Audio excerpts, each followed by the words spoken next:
The year is 2006. It has now been a decade since the release of Pocket Monsters Red and Green in Japan. In that time, the Pokemon franchise has reached heights that no one could have possibly imagined. As Pokemon evolved from a worldwide phenomenon to a worldwide staple, everyone watched to see what Game Freak would do next.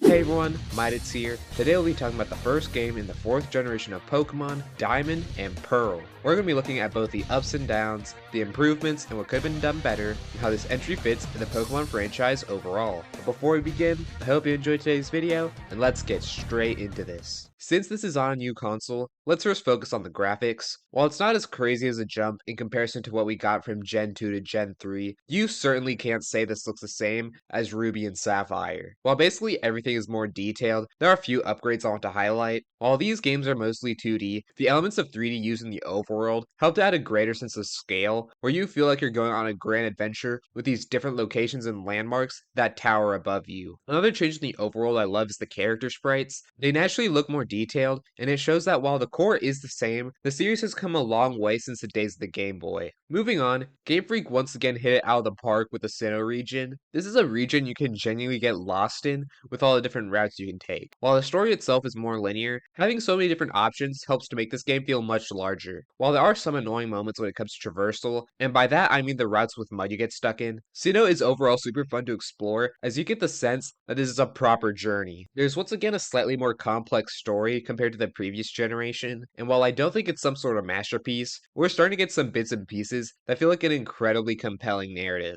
The game starts with a cool reference to the Johto games, as the main protagonist is watching a program on TV about the Red Gyarados at the Lake of Rage. While there are references to other regions in modern games, they rarely call back to the actual stories, and I wish we got stuff like this in more recent entries. Anyway, you get your starter at Lake Verde when Professor Rowan forgets to bring a briefcase that holds 3 Pokeballs. You have one rival in this game named Barry. He's very impatient and headstrong, but in a likable way. He's always rushing to do the next thing, but he never acts rudely to other people. While some people only prefer the non-friendly rivals, I believe both types can work well. I pretty much describe most of Barry's personality in these original games, although he does come off a bit more serious after losing to Jupiter of Team Galactic. He has plenty of appearances, so I kinda wish this moment had a greater effect on his character throughout the rest of the game, but I can still safely say that each generation of Pokemon so far has had at least one pretty good rival. Dawn or Lucas, depending on which character you pick, is an assistant to Professor Rowan. They basically have the same problem Brendan and May had in Gen 3, where they can't have a personality since they can potentially be 2 characters, but at least in this case, they aren't actually rivals. However, instead of them losing their rival status,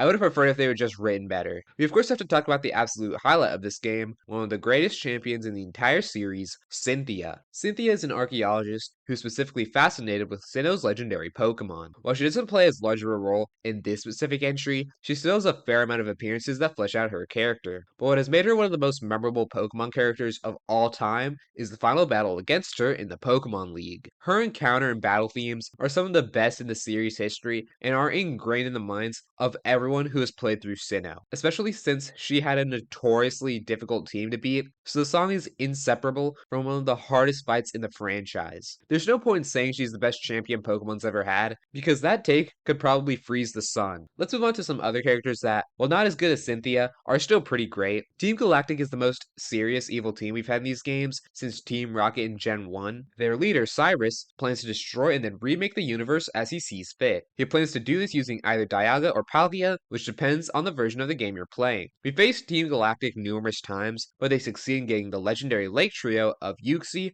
Mesprit, and Azelf, as well as the Red Chain, to summon who they need. You then face off against them one final time in Spear Pillar on the top of Mount Coronet, and once you defeat them, they just kind of disappear. This is something I can't ignore about the original game's story, especially when later media does this ending so much more justice. And I'm not going into the 3rd version of this game in this video, but it almost feels wrong not to talk about what that version of the game improves on. As the Pokemon series has progressed, so has the quality of the narratives, and with this game, we are just on the verge of something truly incredible. Some new game mechanics have been added in Gen 4, and while there aren't a ton, there's one so important that you can't talk about the evolution of the series without it. That is, of course, the physical and special split. In the Pokemon series, there are 3 types of attacks: physical, special, and status. Status is comprised of attacks that do no damage, and the amount of damage done by physical or special move is determined by the physical or special stats of a particular Pokemon. From Generation 1 to Generation 3, a move would be considered physical or special based on what type it was. For example, all fighting type moves were physical and all electric type moves were special. In Generation 4,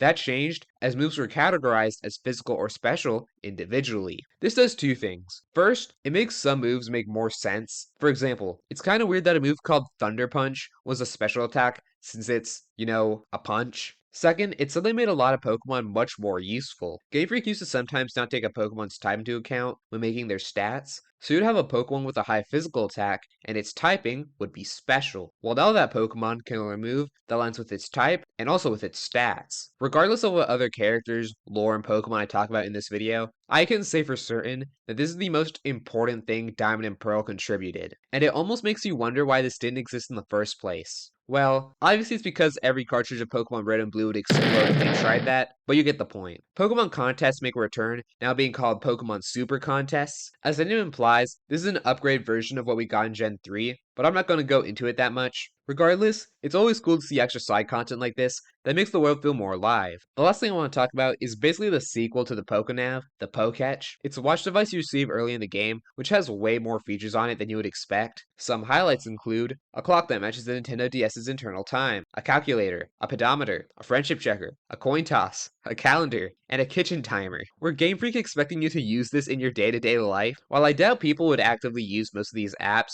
I honestly have to applaud Game Freak for still putting in the time to add all of these. It really shows that Game Freak cared about filling this game to the brim with features, both big and small, even when they didn't need to. 107 new Pokemon have been added, which is on the smaller side, but still a respectable amount of Pokemon. There's some huge hitters introduced, but once you get outside of those Pokemon, my team consisted of Infernape, Staraptor, Luxray, Floatzel, Lucario, and Garchomp. This is the team of probably half of the people who played this game. The other half picked Roserade instead of Lucario. There are other cool Pokemon. This generation has some of the best mythicals and legendaries. Rotom is cool, and Chatot can play audio that you the player make, which is pretty cool until it's removed. I can't possibly imagine why, but the most notable thing about this generation is the addition of many new evolutions and baby Pokemon. This is pretty cool, but I have to admit that it also causes Sinnoh to lose some of its identity, especially since the amount of new Pokemon introduced was already pretty small for the time. I also have to mention another infamous part about this game, the number of fire types available, and I am stretching the use of the letter S when I say types. That's because there are two fire types, Infernape and Rapidash. For one of the first three types you learn about in any Pokemon game,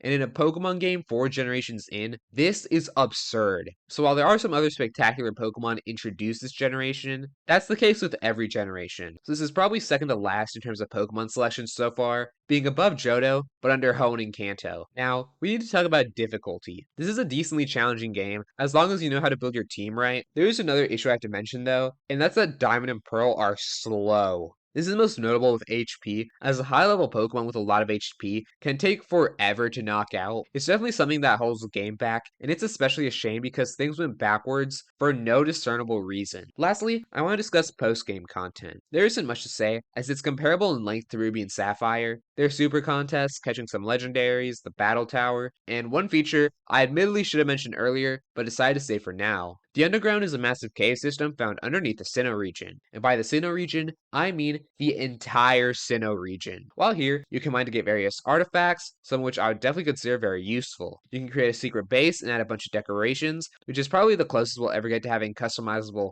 homes or apartments in an official Pokemon game. This also used to have online features before it was discontinued. You could travel through the Underground's tunnels with other players, you could enter each other's secret bases, and you could set traps that negatively affect other players. It's a shame the online portion of this was discontinued, because I haven't played every Pokemon game, but this looks like some of the most fun multiplayer content from the series. I absolutely love this side content that you could potentially ignore during a main playthrough. Like I said before, it shows how much passion Game Freak put into these games, and it's what made their run of games during this era so incredible. Now, let me start by saying Diamond and Pearl are not perfect games, as I've shown throughout this video. There are many things, albeit usually minor, that hold the game back from its true potential. potential, but the potential is still clearly there, and you can feel it throughout a lot of the game. Game Freak refuses to miss with the soundtrack as always. While I did critique the overall selection a bit, this game has some of my favorite Pokemon from the entire series. This story is more than just an excuse for the gameplay to happen. It has the inklings of a proper narrative, with themes, characters, and development. This game is so close to being absolutely amazing, but it just needs that small push to get it there. Yep, I'm gonna pull the same plot twist twice. Pokemon Platinum is that small push which these games needed. While it doesn't solve everything, it fixes a great amount of issues I had with this game, and it adds content that you have to play to get the proper Generation 4 experience. Overall, Diamond and Pearl is a great step forward for the Pokemon series, and Platinum refines Diamond and Pearl to become the best possible game it could be. And Brilliant Diamond and Shining Pearl, I hope y'all enjoyed today's video. If you did, check out some other content. If you really did, subscribe so that I know when future content comes out. I have a Patreon, so check that out if you want to support me and see my videos ad-free. That's gonna be it for now, and I'll see you all in the next one. Take care.